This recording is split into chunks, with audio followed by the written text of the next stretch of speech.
I do think this will be the toughest test that they face all year, because the difference in Philadelphia is that they supercharged what was already an offense capable of winning a Super Bowl, because now Steve Spagnuolo gets to go against the team that rushes the ball better than anyone in the NFL. 621 attempts on the year. They haven't needed to throw it as often as you would expect from a Super Bowl team, but they proved against Washington when they need to. They absolutely can.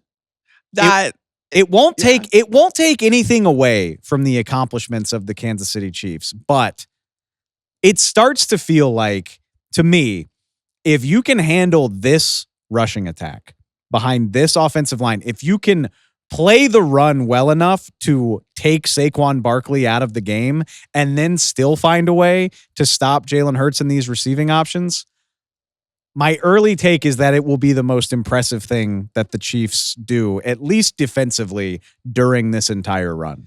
I do like this matchup with the Chiefs because of another strength of this Chiefs defense is the linebackers, Nick Bolton, those guys.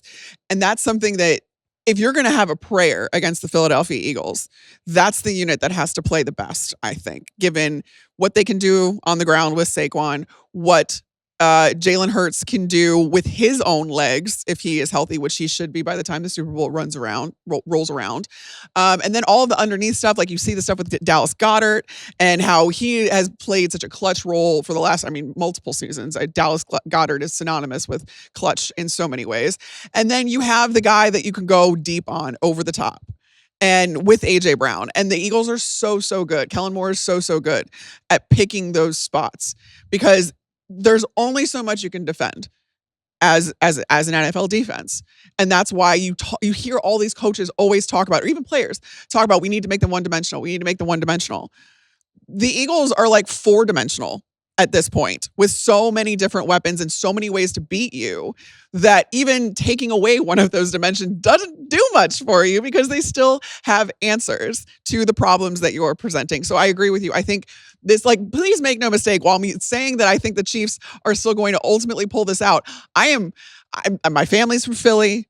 I have a whole group text with my girl cousins. Oh, yeah. And we're all like, go Birds. Skin in the game. I have skin in the game. I literally have the group chat of all of my girl cousins and I. It's just this long thread of go Birds, go Birds, go Birds, go Birds.